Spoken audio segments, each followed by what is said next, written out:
Okay, panel, you have made your final guesses. Let's see if any of you are right. Give me that music.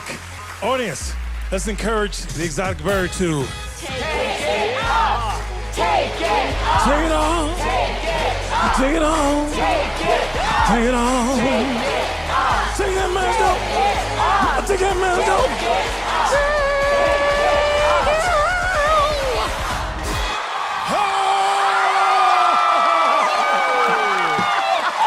Jordin Sparks, Grammy-nominated singer-songwriter and the youngest person to ever win American Idol, Jordin Sparks. Hello, my love.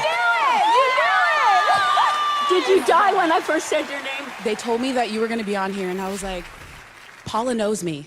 She knows.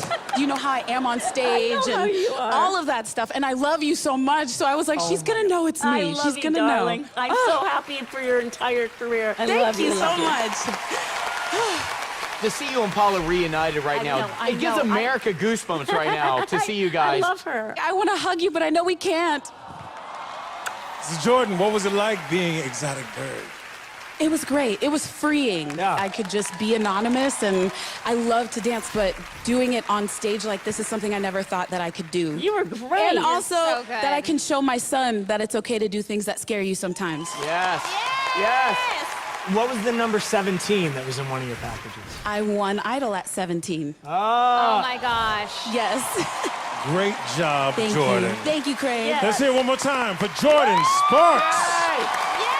Next week, it's our semifinals, where our 4 remaining dancers battle it out to place in our big season finale. Plus, we'll be joined by Lego Masters host Will Arnett. But right now, here to dance unmasked once and for all, the artist formerly known as the Exotic Bird, Jordin Sparks.